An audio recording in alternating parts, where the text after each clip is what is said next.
नमस्कार मित्रों, आप सभी का फिर से हार्दिक स्वागत। आज हम फाइनल अकाउंट की तरफ बढ़ने जा रहे हैं। सोल प्रोप्राइटरशिप के द्वारा जो लेखांकन की जो प्रक्रिया है उसके अंदर हम फाइनल अकाउंट कैसे तैयार किए जाते हैं उसके बारे में चर्चा करने वाले हैं। आइए सबसे पहले हम बात कर लेते हैं जो फाइनल अकाउंट के संबंध में पिछली एग्ज़ाम भर्तियों के अंदर जो आगे जूनियर अकाउंटेंट में क्वेश्चन पूछे गए उनके बारे में चर्चा कर लेते हैं, ताकि एक ओवरव्यू, एक रोड मैप तैयार हो जाएगा कि हमें कौन से पॉइंट पे फोकस करना है जिससे क्वेश्चन अभी तक पूछे गए हैं। ठीक है, देखिए सबसे पहले आपका जो क्वेश्चन आया है उसको हम देख लेते हैं। इसमें बता रखा है if cost of goods sold is 26,000। Cost of goods sold जो 26,000 है, ओपनिंग स्टॉक आपका 2,400 है, सेल्स आपकी दे रखी है 30,000, ग्रॉस प्रॉफिट रेशियो दिया हुआ है 4,000 एंड क्लोजिंग स्टॉक आपका दिया हुआ है 1,600। The find out the amount of purchase. ये जूनियर अकाउंटेंट का जो लास्ट एग्जाम हुआ था उसमें क्वेश्चन पूछा हुआ है, जिसके अंदर आपको क्या दिया होगा, कुछ सूचनाएं आपको दी होगी और कोई एक अमाउंट आपको फाइंड करना होगा। जैसे मोस्ट जो आपको cost of goods sold, closing stock, opening stock, purchase, gross profit, sales, ये सारी सूचना दी हुई होती है और उसके आधार पर हमें कोई जो वैल्यू उसको आइडेंटिफाई करना होता है। तो इस प्रकार का एक क्वेश्चन पूछा गया। इसका सॉल्यूशन हम कंसेप्ट को समझने के बाद देखेंगे। पहले इसके बारे में क्वेश्चन जो पूछा गया उसके बारे में चर्चा कर लेते हैं। दूसरा क्वेश्चन भी देखो सेम रिपीटेड है, यहाँ पर थोड़ा सा चेंज किया। ओपनिंग स्टॉक आपको दिया हुआ है, सेल्स दिया हुआ है। Second question, opening stock 3 lakh का दिया हुआ है, सेल्स आपकी 15 लाख की दी हुई है, ग्रॉस प्रॉफिट आपका 25% ऑन कॉस्ट के ऊपर 25% दिया हुआ है और यहाँ पर परचेज आपको परचेज आपको दिए हुए है 18 लाख रुपए और क्लोजिंग स्टॉक को आपको फाइंड करना है। ठीक है, नेक्स्ट ऐसा ही क्वेश्चन पैटर्न जो है क्वेश्चन का इसी प्रकार का है, बट यहाँ पर फिगर न देकर आपको सीधा रिलेशन पूछ लिया कि परचेज को अगर फाइंड करना है तो हमें किस तरीके से फाइंड करना होगा। देन उसके बाद आपका एक फोर्थ क्वेश्चन हम देखते हैं। Business has started off ₹44,312 and owners equity ₹13,210। What is the amount of liability. Assets and owner equity आपको दी हुई है और इसमें अपने को फाइंड करनी होगी लायबिलिटी कितनी है वो फाइंड करनी होगी। तो ये सारी चीजें हम तब कर पाएंगे जब हम जो फाइनल अकाउंट है उसके बारे में जानेंगे कि फाइनल अकाउंट होता क्या है, उसके अंदर क्या क्या स्टेटमेंट हम अभी तक बनाते हैं और उन स्टेटमेंट को बनाने के बाद कोई इंफॉर्मेशन हमें गिवन है और कौन सी इंफॉर्मेशन गिवन नहीं है उसको हम कैसे आइडेंटिफाई करेंगे उसके बारे में आपको ध्यान देना होगा। तो ये चारों क्वेश्चन पिछले एग्जाम्स में पूछे गए फाइनल अकाउंट के संबंध में। आइए हम फाइनल अकाउंट के बारे में चर्चा करते हैं। तो फाइनल अकाउंट जो नॉन मैन्युफैक्चरिंग ऑर्गेनाइजेशंस होती है जिनका काम वस्तु का उत्पादन करना नहीं होता है, वो बेसिकली फाइनल अकाउंट के अंतर्गत 3 जो है अकाउंट बनाती है। आपके ट्रेडिंग अकाउंट बनाती है, P&L अकाउंट बनाती है और एक बैलेंस शीट होती है। जैसा कि हमने लास्ट क्लास में चर्चा की कि ट्रेडिंग अकाउंट और P&L अकाउंट जो है बेसिकली किससे रिलेटेड होता है, आपके रेवेन्यू, आपके एक्सपेंसेस, आपके प्रॉफिट एंड लॉस से रिलेटेड होता है। तो वो सारे जो ट्रांजेक्शंस है जो इनसे रिलेटेड है वो सीधे के सीधे ट्रेडिंग अकाउंट और P&L अकाउंट में जाकर क्लोज हो जाते हैं और बाकी के जो पर्सनल अकाउंट और रियल अकाउंट का जो पार्ट है वो जो पार्ट होता है वो सीधा आपका बैलेंस शीट के अंदर आता है। ठीक है, तो ये चीज हमें यहाँ पर ध्यान रखनी है। और इसके अंदर फाइनेंशियल स्टेटमेंट के रूप में वही आपका अब जो वर्ड यूज करते हैं इनकम स्टेटमेंट के रूप में यूज करते हैं P&L अकाउंट के लिए, और पोजीशन स्टेटमेंट यानी कि यहाँ पर फाइनेंशियल पोजीशन आपकी एसेट्स और लायबिलिटी के बारे में बात की जाएगी। तो इसका टारगेट क्या होता है, जैसे ट्रेडिंग अकाउंट बनाते तो उससे हमें क्या आइडेंटिफाई होता है, भाई ट्रेडिंग अकाउंट बनाने से हमें ग्रॉस प्रॉफिट या ग्रॉस लॉस जो है वो पता चलेगा और प्रॉफिट एंड लॉस अकाउंट बनाने से हमें क्या मिलेगा रिजल्ट, नेट प्रॉफिट या नेट लॉस के बारे में पता चलेगा और बैलेंस शीट बनाने से असेट्स और लायबिलिटी की जो पोजीशन है उसके बारे में हमें पता चल जाएगा। आइए अब ट्रेडिंग अकाउंट का फॉर्मेट आप देखिए, क्योंकि यहां से क्वेश्चन 2-3 बार जो भी क्वेश्चन पूछे हैं, 4 क्वेश्चन आए जिसमें से 3 क्वेश्चन तो बिल्कुल ट्रेडिंग अकाउंट से रिलेटेड ही आए हैं।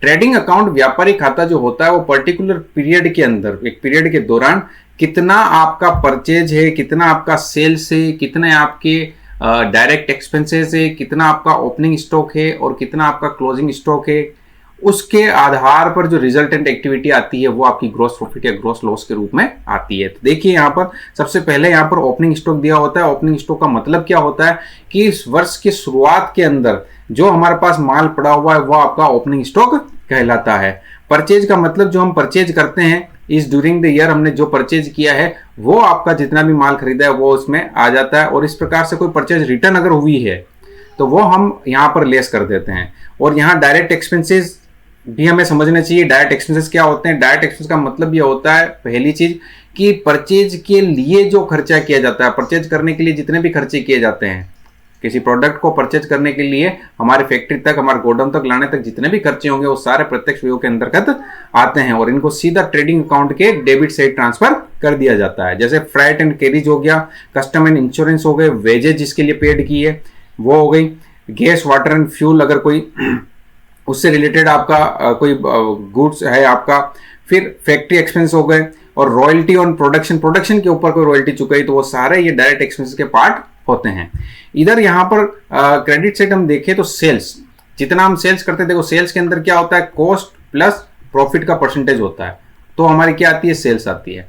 तो उसके अंदर हम क्या करते हैं, जो भी सेल्स हुई है वो यहाँ लिखेंगे, और अगर सेल्स रिटर्न अगर कोई हुई है तो सेल्स रिटर्न को यहाँ पर लेस किया जाएगा। देन उसके बाद सेकेंड जो आपका यहाँ पर क्लोजिंग स्टॉक है, क्लोजिंग स्टॉक का मतलब ये होता है कि कितना पार्ट आपका ड्यूरिंग द ईयर बच गया है वो क्लोजिंग स्टॉक के अंदर आएगा। और फिर इन दोनों का जो डिफरेंस होता है,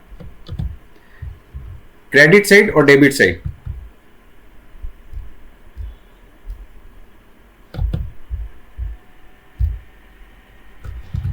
क्रेडिट साइड और डेबिट साइड का, यदि क्रेडिट साइड ज्यादा है तो क्रेडिट साइड, यदि ये वाली क्रेडिट साइड अगर ज्यादा है तो डिफरेंस अमाउंट जो आएगा वो किधर आएगा, डेबिट साइड आएगा, तो वो क्या कहलाता है, टू जीपी ग्रॉस प्रॉफिट कहलाता है। और यदि डेबिट साइड ज्यादा है, इसका मतलब खर्चे ज्यादा है, तो उस केस में जो फिगर बैलेंस निकलेगा वो इस साइड बैलेंस निकलेगा क्रेडिट साइड, और वो जो कहलाएगा वो क्या कहलाएगा, ग्रॉस लॉस कहलाएगा। तो ये हमें ध्यान देना है। तो ट्रेडिंग अकाउंट का पूरा जो फॉर्मेट है वो आपको थोड़ा सा ध्यान रखना, ताकि आपके जो 3-4 क्वेश्चन इस तरीके से पूछे जाते हैं तो वो आप आइडेंटिफाई करो। अब क्वेश्चन में आपने देखा है, जो लास्ट क्वेश्चन है उसके अंदर ओपनिंग स्टॉक गिवन था, क्लोजिंग स्टॉक गिवन था, cost of goods sold given थी, और आपके सेल्स गिवन थी, और आपसे पूछ लिया जाता है कि या तो प्रॉफिट निकाल दो, या फिर इनमें से कोई चीज आइटम जो उसकी वैल्यू कम कर दी जाएगी, और दूसरे की पूछ ली जाएगी भाई ये चीज आइडेंटिफाई करो। तो आपको ये चीज ध्यान रखनी है, ये फॉर्मेट आपके जो कंसेप्ट है वो चलता रहना चाहिए, जिससे आप ये चीज कर लो। यहां पर एक चीज और बताना चाहूंगा आप लोगों को,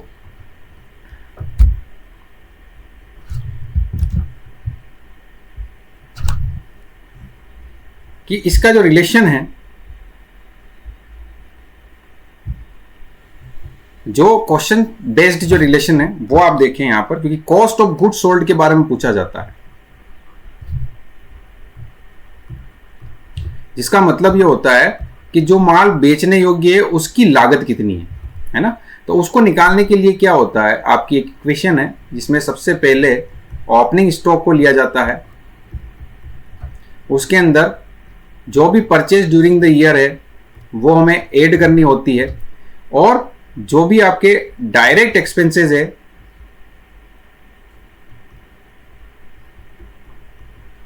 उन्हें ऐड करना होता है, और आप क्या करें, लेस करेंगे किसे, क्लोजिंग स्टॉक को लेस करेंगे, तो जो रिजल्टेंट आएगा वो आपका cost of goods sold COGS कहलाता है। तो COGS कैसे आइडेंटिफाई होता है वो हमें पता होना चाहिए पहला। अब इसके बेस पे हम क्वेश्चन आराम से सोल्व कर सकते हैं। अब मैं आपको फर्स्ट जो है स्लाइड पे लेके जाता हूं, जहां क्वेश्चन पूछा गया है, जिससे आपको थोड़ा सा पता चलेगा कि यहां पर जैसे cost of goods sold already given है 26,000, ओपनिंग स्टॉक आपको दिया हुआ है 2,400, सेल्स आपको दे रखी है 30,000, ग्रॉस प्रॉफिट दिया हुआ है 4,000, एंड क्लोजिंग स्टॉक दिया हुआ है 16,000। ठीक है, तो अब हमें इनमें से क्या क्या इंफॉर्मेशन रिक्वायर्ड है, सबसे पहले ये फाइंड करना होगा। जरूर नहीं जो कुछ इंफॉर्मेशन सब दी हुई है वो सब के सब रिक्वायर्ड है हमारे पास, ऐसा जरूर नहीं होता है।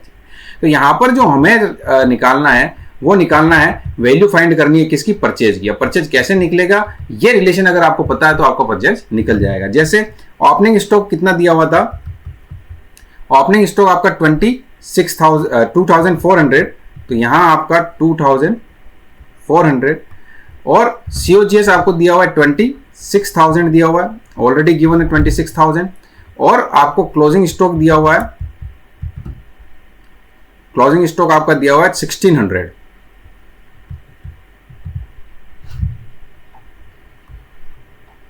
दिया हुआ और सेल्स दी हुई है साथ के साथ आपको, और जीपी ग्रॉस प्रॉफिट आपको गिवन है। तो ये दोनों ही, चाहे सेल्स हो चाहे ग्रॉस प्रॉफिट हो, उनका कोई रिक्वायर्ड नहीं है यहां पर इस क्वेश्चन को सोल्व करने के लिए, क्योंकि यहां पर जब हम सीओजीएस निकालते हैं तो यहां देख लीजिए आप, यहां पर कहीं पे भी सेल्स है और उसके बारे में, जीपी के बारे में कुछ नहीं बताया गया।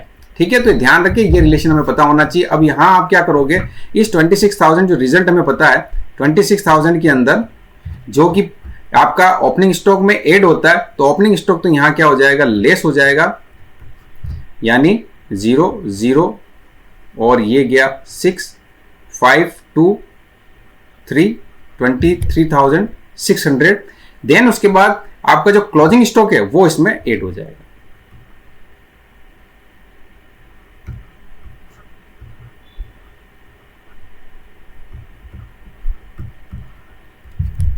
तो आप कहां पहुंच जाएंगे, परचेज पे पहुंच जाएंगे।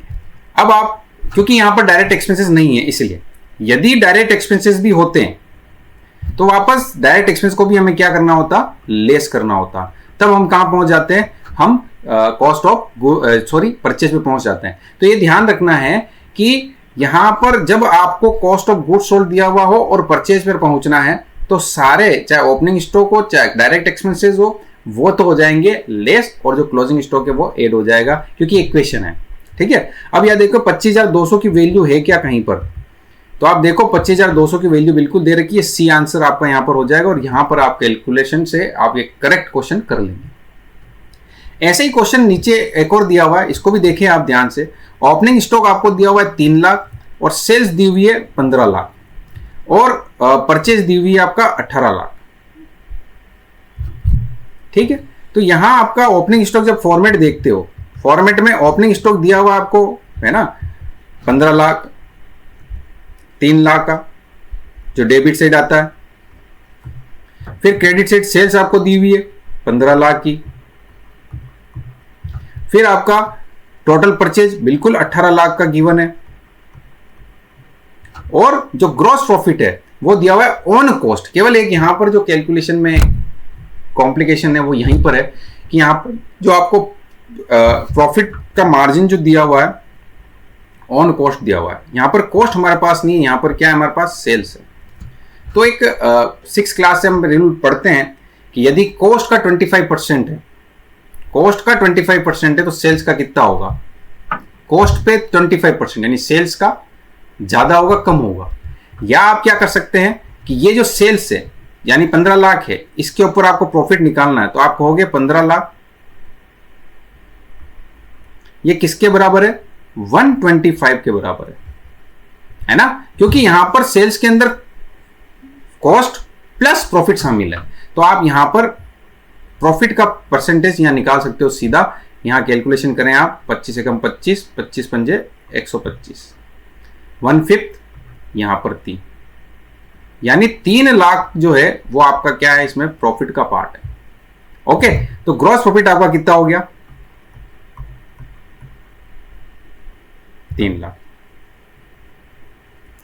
अब क्लोजिंग स्टॉक यहां निकालना है, तो हम जानते हैं क्लोजिंग स्टॉक कैसे निकलेगा, इन सबको, ये सारे डेबिट की मद है और इन सबको ऐड किया जाएगा और 15 लाख को लेस कर दिया जाएगा। तो आप कहोगे 18 और 3 19 20 21, 21 और 3 24 लाख,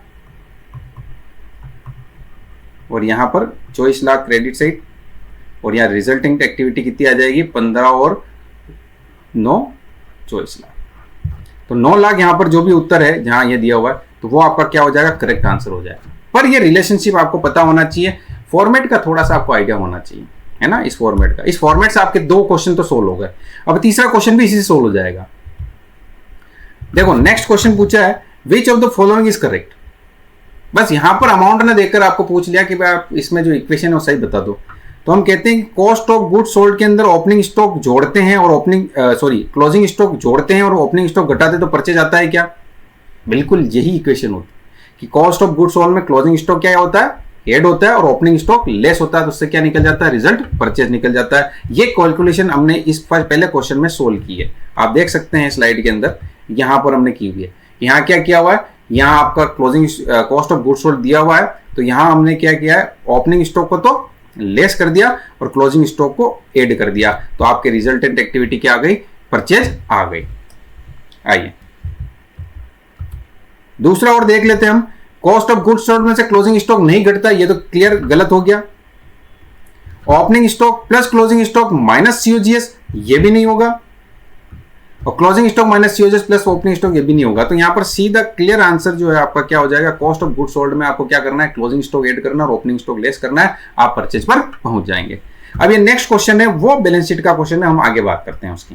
तो 3 क्वेश्चन आपके सीधे सीधे से क्लियर सोल्व हो जाएंगे। सिर्फ ट्रेडिंग अकाउंट का कंसेप्ट आपको आना चाहिए और कॉस्ट ऑफ गुड्स सोल्ड कैसे कैलकुलेट किया जाता है वो आना चाहिए। चलिए नेक्स्ट, ट्रेडिंग अकाउंट के बाद प्रॉफिट एंड लॉस अकाउंट। जो ट्रेडिंग अकाउंट का जो बैलेंस निकलता है, चाहे प्रॉफिट निकले चाहे लॉस निकले, प्रॉफिट आएगा तो क्रेडिट साइड आ जाएगा और लॉस होगा तो डेबिट साइड आ जाएगा।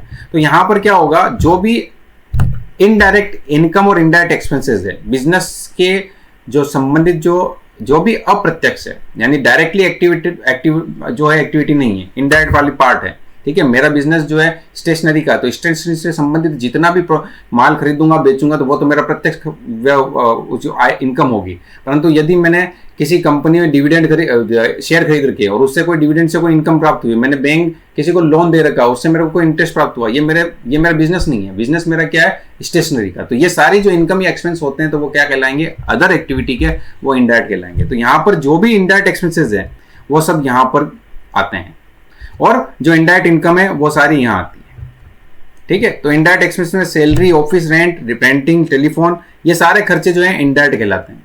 इनको इनडायरेक्ट को अलग अलग भागों में बांटा, ऐसे मैनेजमेंट से संबंधित एक्सपेंसेस कहलाते हैं। ये अदर इनकम में जैसे डिस्काउंट रिसीव्ड हुआ, कमीशन रिसीव्ड हुआ। फिर आपका नॉन ट्रेडिंग इनकम जो ट्रेडिंग से ही संबंधित नहीं है ना, जैसे अपन फाइनेंस से संबंधित होती है, जैसे बैंक इंटरेस्ट हो गया, प्रॉपर्टी पर रेंट प्राप्त हो गया, इन्वेस्टमेंट्स अपन ने किया हुआ किसी कंपनी के शेयर में तो वहां से डिविडेंड हो गया, ठीक है। और यदि हमने कोई मशीनरी या कोई इन्वेस्टमेंट बेचा है ना, जो कि फिक्स रेट होती है, उस पर अगर कोई प्रॉफिट होता है तो वो प्रॉफिट यहाँ पर डिस्क्लोज किया जाता है। फिर मेंटेनेंस से संबंधित एक्सपेंसेस होते हैं, ये भी इनडायरेक्ट टैक्स का पार्ट है, ये सारे इनडायरेक्ट एक्सपेंसेस का पार्ट है। फिर सेलिंग एंड डिस्ट्रीब्यूशन से संबंधित जो भी एक्सपेंसेस है वो सारे इनडायरेक्ट एक्सपेंसेस के पार्ट आ जाते हैं, है ना। तो ये सारे के सारे इस खाते के अंतर्गत जो भी खर्चे हैं वो सारे के सारे डेबिट हो जाएंगे, और इनका जो बैलेंसिंग निकलेगा, तो यदि क्रेडिट साइड ज्यादा हुई तो आपका नेट प्रॉफिट निकल जाएगा, और डेबिट साइड यदि ज्यादा हुई तो क्या हो जाएगा, लॉस निकल जाएगा। जैसे यहाँ पर हम जैसे क्रेडिट साइड की टोटल अगर ज्यादा है तो यहाँ जो बैलेंसिंग फिगर निकलेगी वो क्या निकलेगी, नेट प्रॉफिट निकलेगी, और वो किधर, कैपिटल के अंदर जो कि बैलेंस शीट का पार्ट है वहां पर ट्रांसफर कर दी जाएगी। और यदि डेबिट साइड ज्यादा हुई यानी खर्चे ज्यादा है तो उस केस में आपका क्या निकल जाएगा, नेट लॉस निकल जाएगा, और ये भी कहां ट्रांसफर होगा, कैपिटल के अंदर ट्रांसफर होगा, और कैपिटल के अंदर जाकर आपके इस कैपिटल को क्या कर देगा, कम कर देगा, ये तो उसको रिड्यूस कर देंगे, हम लेस कर देंगे। तो यहाँ P&L अकाउंट से संबंधित क्वेश्चन जो अभी तक तो नहीं पूछा है, पर फिर भी हमें थोड़ा सा पता होना चाहिए कि P&L अकाउंट के अंतर्गत जो ट्रेडिंग अकाउंट बना है उसका जो प्रॉफिट है, चाहे ग्रॉस प्रॉफिट है या अगर ग्रॉस लॉस है, उसका बैलेंस ट्रांसफर हम करते हैं P&L अकाउंट के अंदर, और P&L अकाउंट के अंदर सारे अप्रत्यक्ष व्यय और अप्रत्यक्ष आयों को सम्मिलित किया जाता है, और उसका जो रिजल्ट निकलता है वो नेट प्रॉफिट या नेट लॉस के रूप में निकलता है, और उस नेट प्रॉफिट और नेट लॉस को कैपिटल के साथ एडजस्ट किया जाता है। नेट प्रॉफिट आपकी कैपिटल को बढ़ाएगा और नेट लॉस जो है आपकी कैपिटल को कम कर देगा, ठीक है। ये चीज आपको पता होनी चाहिए। आइए नेक्स्ट हम बात करें बैलेंस शीट की। बैलेंस शीट जो है पर्टिकुलर डेट को बनाई जाती है। इसके संबंध में अगर कोई क्वेश्चन थ्योरेटिकल पूछा जाता है तो डेट पे बनता है, तो लिखते हैं बैलेंस शीट ए जोन चलता है, ए जोन 31 मार्च यानी फाइनेंशियल ईयर एंड पे बनाया जाता है, तो एक पर्टिकुलर तिथि पर बनाई जाती है ये, ठीक है। यहां पर एक इसके बारे में क्वेश्चन पूछा जाता है कि जो असेट्स वाला जो पार्ट है उसको लिक्विडिटी फॉर्म में भी दिखाया जाता है और परमानेंसी फॉर्म में भी दिखाया जाता है। बैलेंस शीट को दो प्रकार से बनाते हैं, एक लिक्विडिटी फॉर्म में बनाते हैं, एक परमानेंसी फॉर्म में बनाते हैं। लिक्विडिटी फॉर्म का मतलब ये हुआ कि जिनसे कैश तुरंत आपको रिसीव हो जाता है वो जो है आइटम ऊपर रखते हैं, जैसे cash in hand liquid form में होता है, बिल्कुल liquid, cash at bank liquid. Government securities को तुरंत बेचोगे, मार्केट में बेचकर पैसा मिल जाएगा, कैश में कन्वर्ट हो जाएगी। अदर इन्वेस्टमेंट, करंट इन्वेस्टमेंट, आपको जैसे मार्केट में आप बेचोगे पैसा प्राप्त हो जाएगा। मतलब ये कहते हैं कि इजीली कैश रिसीवेबल हो जाए, परंतु यहां ध्यान रखना उसकी वैल्यू में कमी आनी नहीं चाहिए, ऐसा नहीं है कि गवर्नमेंट सिक्योरिटी आपकी 10,000 की चीज मार्केट में 5,000 में बेचोगे तो 5,000 तो हर कोई खरीदने के लिए तैयार रहेगा, नहीं, उसकी वैल्यू मेंटेन होनी चाहिए। 10,000 की है तो 10,000 से ज्यादा राशि मिलनी चाहिए, कम से कम 10,000 तो मिलनी ही चाहिए।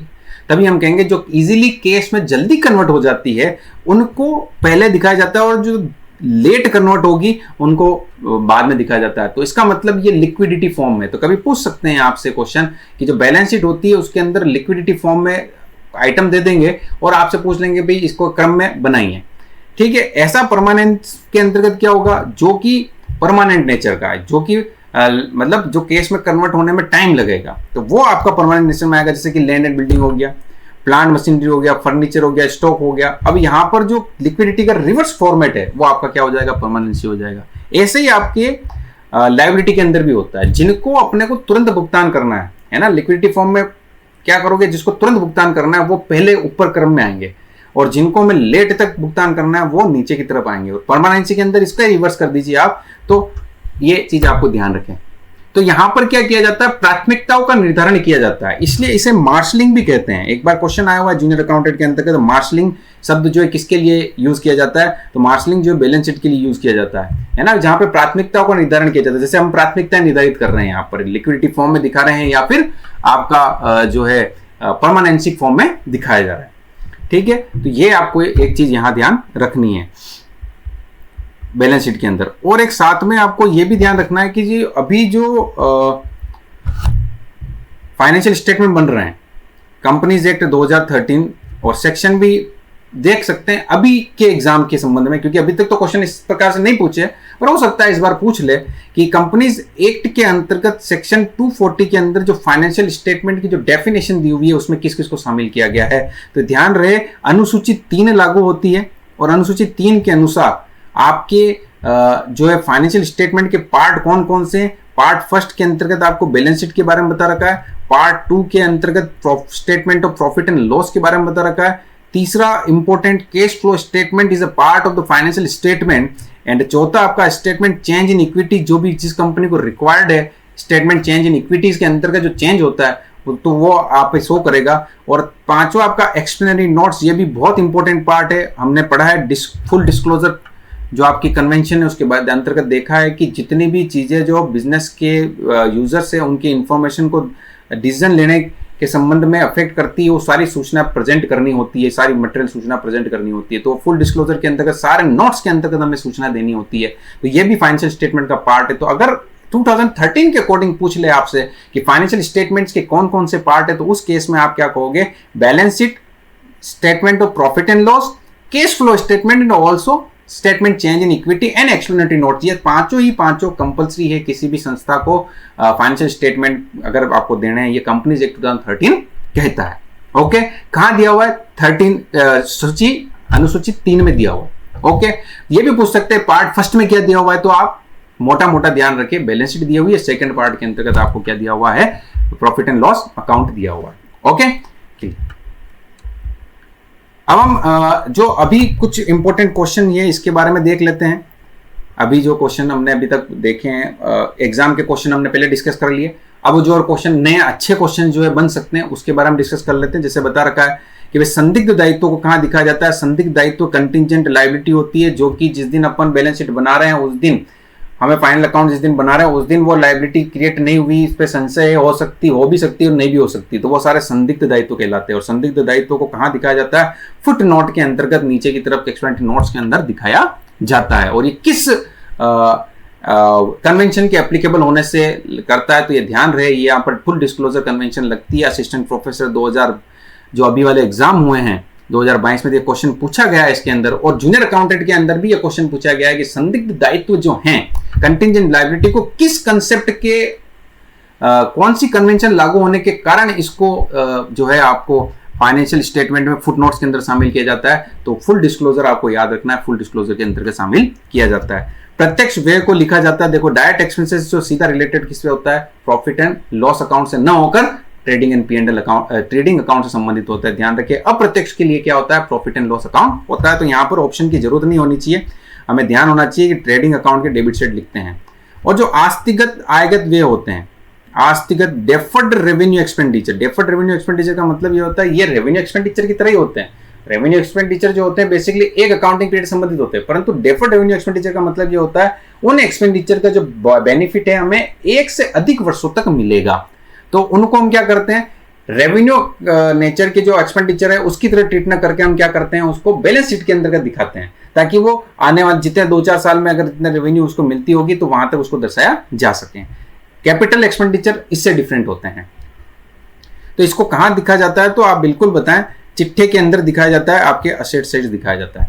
फिर balance sheet is prepared with the balance which of the following, जो बैलेंस शीट बनाई जाती है वो आपके balance of which of the following, इसमें पूछा हुआ है कि भाई किसके बैलेंसेस के हिसाब से बनाई जाती है balance sheet.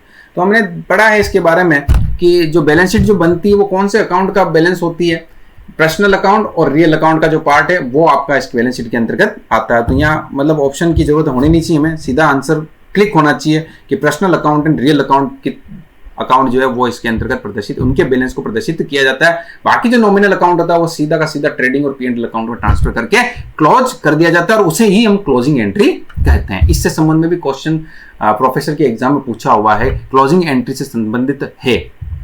Balance sheet of पेटी केस, पेटी केस का जो बैलेंस होता है वो क्या कहलाता है, एक प्रकार से पेटी केस का मतलब ये हुआ केस खर्चा नकद है, नकद है जो दैनिक खर्चों के लिए पेटी केस मेंटेन की जाती है, वो हमारे लिए एक प्रकार से क्या होती है, असेट्स होती है।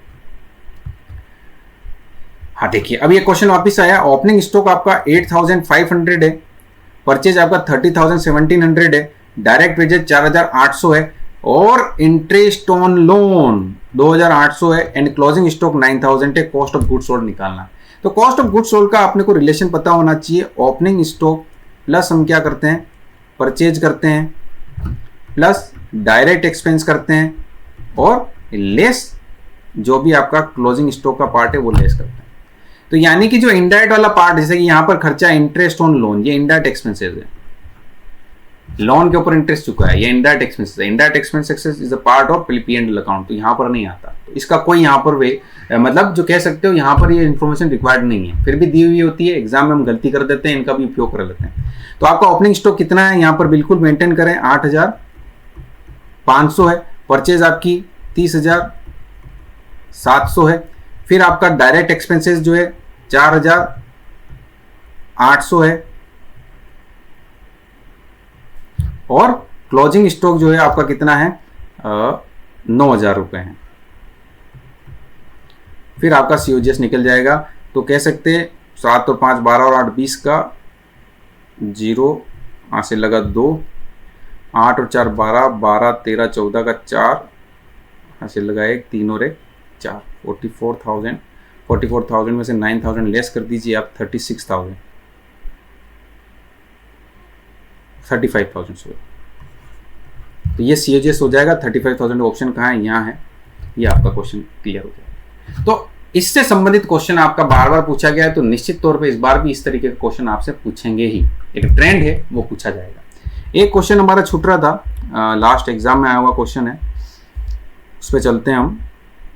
A business is assets of 44,312 और यहाँ पर आपको ये दिया हुआ है कि असेट्स आपकी 44,312 है और ओनर्स इक्विटी है 13,220, लायबिलिटी का अमाउंट निकालना है। तो बैलेंस शीट का जो आपको अगर आपने फॉर्मेट देखा हो तो उसमें क्लियर है कि असेट साइड, ये असेट साइड होती है और इधर आपका क्या होती है, ओनर्स इक्विटी एंड कैपिटल का पार्ट आती है और आपकी लायबिलिटीज आती है। तो हम क्या करेंगे कि असेट्स में से इनको डिडक्ट कर देंगे, तो ऑटोमेटिक क्या आ जाएगा, आपकी जो लायबिलिटीज पूछी है वो पार्ट आ जाएगा।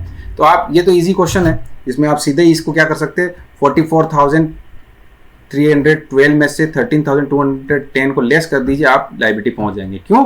क्योंकि यहाँ पर बैलेंस शीट का जो पार्ट कैसे बनता है, यहाँ पर असेट्स आती है राइट साइड के अंतर्गत और यहाँ आता है कैपिटल या ओनर्स इक्विटी और या नीचे लायबिलिटी। तो असेट्स में से कैपिटल को लेस कर दें, आप यहाँ पर पहुंच जाएंगे। तो 44,312 में से 13,210 लेस कर दीजिए आप, तो 2 और 1 में से गया 0 और 3 में से 2 गया तो 1 और 4 में से 3 गया तो 1, यानी 31,102 रुपये जो है आपका करेक्ट उत्तर हो जाएगा। ठीक है, चलो तो यहाँ तक आप इसको देख लें। नेक्स्ट में हम एडजस्टमेंट एंट्रीज की बात करेंगे, जो भी क्वेश्चन है उनके ऊपर पहले डिस्कस करेंगे, देन हम आगे की बात करेंगे। चलो, धन्यवाद आपका। चैनल के बारे में आप ज़रूर सब्सक्राइब करें, उसको शेयर करें और लाइक भी करें। Thank you.